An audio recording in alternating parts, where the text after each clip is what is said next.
మనకు 2, 3 రోజులుగా ఒక 3 ఏళ్ల క్రితం 3 నెలల క్రితం ఎవడో మన తెలుగు రాష్ట్రాలు తెలుగు రాష్ట్రాలకు చెందిన ఒక వ్యక్తి ఒక గాడిద స్కీమ్ పెట్టి గాడిద పాలు అమ్మటం వల్ల కోట్ల సంపాదన అని చెప్పి కర్ణాటక వాళ్ళ చాలా మందిని శటకోపం పెట్టాడు. ఆ శటకోపం పెట్టిన తీరు ఇప్పుడు మన తెలుగు రాష్ట్రాల్లో కూడా సంచలనంగా మారింది. చాలా మంది నవ్వుకుంటున్నారు, వాడి తెలివితేటలను అప్రిషియేట్ చేస్తున్నాడు. గాడిద అంటే తెలివిలేని జీవి, దాని పాలు 1600 లీటర్ అమ్ముడుపోతుంది అని వందలాది మంది దగ్గర వేలాది రూపాయలు లక్షలాది రూపాయలు వసూలు చేసి ఒక 100 కోట్ల పైచిలకు స్కామ్ చేసి వాడు బిచాణ ఎత్తేసాడు. ఈ స్కామ్ చూసి అందరు నవ్వుతున్నారు కానీ ఎవరు బాధపడట్లేదు. ఒక గాడిదని అడ్డం పెట్టుకొని గాడిద కాకుండా గాడిద పాలతో లక్షలు సంపాదించవచ్చు అని ఏ విధంగా ఈ వ్యక్తి మభ్యపెట్టాడు అని అందరూ ఆశ్చర్యంతో అసలు ఈ కేసు ఏమి అని అంటే ఒక రకమైన ఉల్లాసమైన భావాలతో ఈ కేసుని ఫాలో చేస్తున్నారు. అసలు వీడెవడు, వీడు ఎలా మభ్యపెట్టాడు, ఈ మభ్యపోయిన సన్నాసులు ఎవరు, అసలు వీళ్ళు ఎలా నమ్మారు వాడిని అని పెద్ద జోక్గా మారిపోయింది.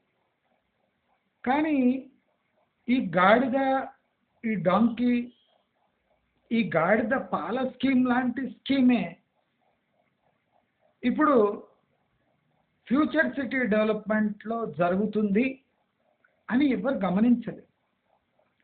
మనం ఒక ప్రైవేట్ వ్యక్తి అయిన వాడు ఒక గాడిద పాలు అమ్మితే కోట్లు వస్తాయని ఎన్ని అంటే ఏ మాటలు చెప్పాడో అలాంటి మాటలే ఇప్పుడు ఫ్యూచర్ సిటీ డెవలప్మెంట్ గురించి కొంతమంది చెప్తున్నారు.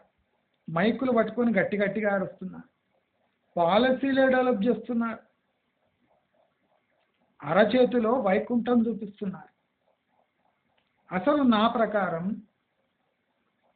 గాడిద స్కామ్ కన్నా పెద్ద స్కామ్ ఈ ఫ్యూచర్ సిటీలో జరగబోతుంది. ఇప్పుడు అసలు సబ్జెక్టే లేదు. గాడిద పాల యాన్యువల్ కన్జంప్షన్ ఎంత, దాని కస్టమర్స్ ఎవరు,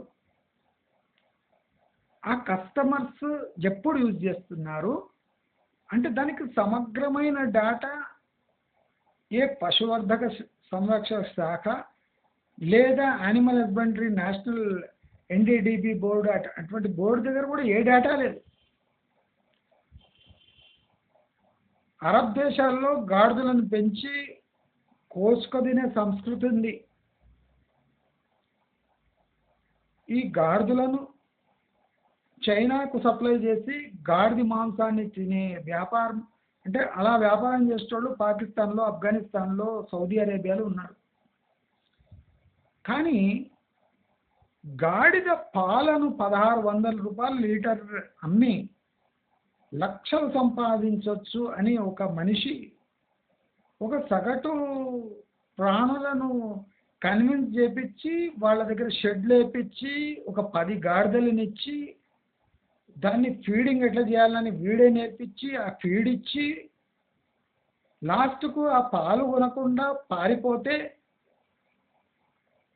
గగ్గోలు పెడుతూ అంటే పాలు కొనలేదని పారిపోయిండు అంటే వీళ్ళకు పాలు వాడు కొనకపోతే మళ్ళీ ఈ పాలు ఎలా అమ్ముకోవాలనే ఇంగిత జ్ఞానం లేకుండా కొన్నారు. అలాంటి ఇంగిత జ్ఞానం లేని వ్యక్తులే ఇప్పుడు ఫ్యూచర్ సిటీ వైపు చూస్తున్నారు. అంటే ఈ గాడిద స్కామ్ ఏం జరిగిందో ప్యారలల్గా ఫ్యూచర్ సిటీ స్కామ్ జరుగుతుంది. అక్కడ ఒక గాడిదని అడ్డం పెట్టుకొని ప్రజలను మభ్యపెట్టిన వ్యక్తిని చూస్తున్నా. ఈ ఫ్యూచర్ సిటీలో ప్రజలనే గాడిదలుగా మార్చి, అంటే వాళ్ళ తెలివి గాడిదలతో సమానమని మభ్యపెట్టి రోజుకొక డెవలప్మెంట్ అని అక్కడ బాగా వెళ్ళవేసి, అసలు ఫ్యూచర్ సిటీ కాదు, వీళ్ళు పొలిటికల్గా స్థిరపడుతున్నారా స్థిరంగా ఉన్నారా అని చూసుకోకుండా ఫ్యూచర్ సిటీ అని గగ్గోలు పెట్టి అసలు ఏమీ లేని చోట రోడ్లేసి, ప్రభుత్వ ధనంతో రోడ్లేసి ఆ ఫ్యూచర్ సిటీ అని నామకరణం చేసి ఆ ఏరియాకు డిమాండ్ సృష్టించి రేపు ప్లాట్లు కొన్నాక కమర్షియల్ బిల్డింగ్లు కట్టినాక ఇది తూచ్ అన్నాడు అనుకోండి, కట్టినాము మీరు ఇంకా డెవలప్ మీరే చేసుకోవాలి అని ప్రభుత్వం ప్రకటిస్తే అప్పుడు ఈ గాడిద స్కీమ్ కన్నా ఘోరమైన స్కీము ఈ స్కీము కాదా అని అడుగుతున్నా. ప్రభుత్వము ఒక స్కిల్ యూనివర్సిటీ తప్ప అక్కడ ఏం కడతలేదు, రోడ్లు వేస్తుంది తమకు అంటే అనుకూలమైన ఏరియాల్లో రోడ్లు వేసి అక్కడ లేఅవుట్లో అమ్మేసి అక్కడ కమర్షియల్గా డెవలప్ అయినాక ఆ కమర్షియల్ లేఅవుట్స్ కూడా అమ్మేసి చేతులు దులుపుకొని ఎవడి దారిన వాడు ఎవరి పార్టీన వాడు వెళ్ళిపోతాడు. తర్వాత మనము ఈ ఫార్మాసిటీ కంపు భరిస్తూ అటు ఇండస్ట్రియలైజేషన్ కాక ఇటు అగ్రికల్చర్ ల్యాండ్స్ కోల్పోయి అక్కడ అన్ని లేఅవుట్లు అయ్యి అక్కడ ఇండ్లు కట్టుకొని ఆ ఇండ్లకు కిరాయి కూడా రాకుండా, అంటే లాస్ట్కి ఏమవుతుందంటే ఈ గాడిద స్కీము గాడిదలు పాలు పిండగానే బయటపడ్డది.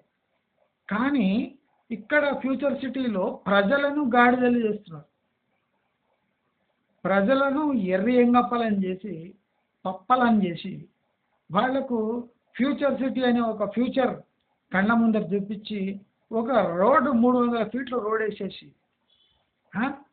ఆ ఏరియాని ఇక కొత్త హైదరాబాద్ అని వీళ్ళే భజన చేస్తుంది. ఎవడు అంటలేడు, వీళ్ళే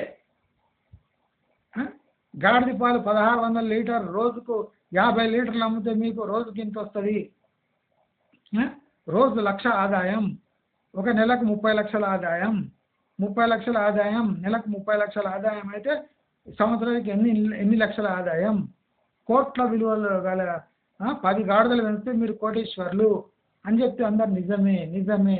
ఇప్పుడు రోడ్లు వేస్తున్నారు అటనే, రోడ్లు వేస్తే కోట్లు అవుతాయి, కోట్లు అయితే మీరు ఇన్ని బిల్డింగ్ కట్టుకుంటారు, బిల్డింగ్ కట్టుకుంటే ఇంత కిరాయిలకు ఇచ్చుకోవచ్చు, ఇంత కిరాయిలు వస్తే ఇన్ని చిట్లు వేసుకోవచ్చు, ఇన్ని చిట్లు వేసుకుంటే ఇంకా చెట్లు పెరుగుతూనే ఉంటాయి, ఆ పెరిగిన చెట్టు తీసి కొత్త ల్యాండ్లు కొనుక్కోవచ్చు, ఇలా మీరు కోటీశ్వర్లు కావచ్చు అనే కళలు ఈ కంపెనీ స్టార్ట్ చేసి ఫ్యూచర్ సిటీ కంపెనీ. అక్కడేమో గాడిదల కంపెనీ, ఇక్కడేమో ఫ్యూచర్ సిటీ కంపెనీ, రెండు ప్యారలల్ నడుస్తున్నాయి. వాడేమో గాడిదలు 10 ఇచ్చి కోటీశ్వర్లు చేసిండు, వీడేమో ఉన్న భూములు గుంజుకొని మీరు కోటీశ్వర్లే అదే ఉన్న భూములు పోతున్నాయరా అంటే నీవు కోటీశ్వరుడే.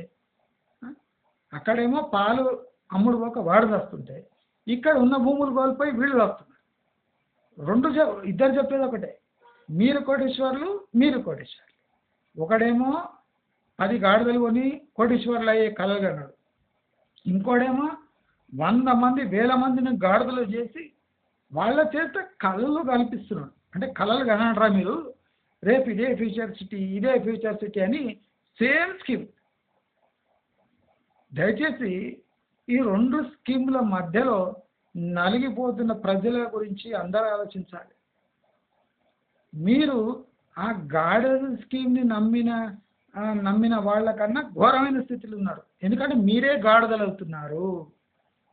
ఇక్కడ గాడిద పాలు అమ్ముతలేరు, ఇక్కడ గాడిదలను చేస్తున్నారు. అక్కడేమో గాడిదను అడ్డం పెట్టుకొని జనాలను ఫూల్ చేశారు, ఇక్కడేమో జనాలనే గాడిదలు చేసి ఆ ఉన్న భూమి అంతా అమ్మేసి పండగ చేసుకుందామని కొంతమంది ప్రైవేటు వ్యక్తుల కుట్ర ఈ ఫ్యూచర్ సిటీ తప్ప ఈ ఫ్యూచర్ సిటీలో సామాన్య ప్రజలకు ఒరిగింది లేదు. ఉన్న భూములు కోల్పోవటం తప్ప ఇంటి ముందర రోడ్డు తప్ప వాళ్లకు కలిగిన ప్రయోజనం ఏమాత్రం లేదు. అందరూ అలర్ట్గా ఉండాలి. ఇలాంటి ముండమోపకు ఇట గాడిద స్కీమ్స్ వస్తూనే ఉంటాయి మీ ముందర. దయచేసి అందరూ ఈ స్కీముల గురించి అలర్ట్గా ఉండండి. మనం ఆ గాడిద పాల స్కీమ్ చూసి ఇలా నవ్వుకుంటున్నామో, ఈ స్కీమ్ చూసి మనం నవ్వుకునే వెసులుబాటు మనకు ఉండదు. మనం జీవితాంతం ఏడుస్తూనే ఉండాలి అని తెలియజేస్తూ, మీకు ఈ వీడియో నచ్చినట్టయితే లైక్, షేర్, సబ్స్క్రైబ్ చేసుకోండి. నమస్కారం.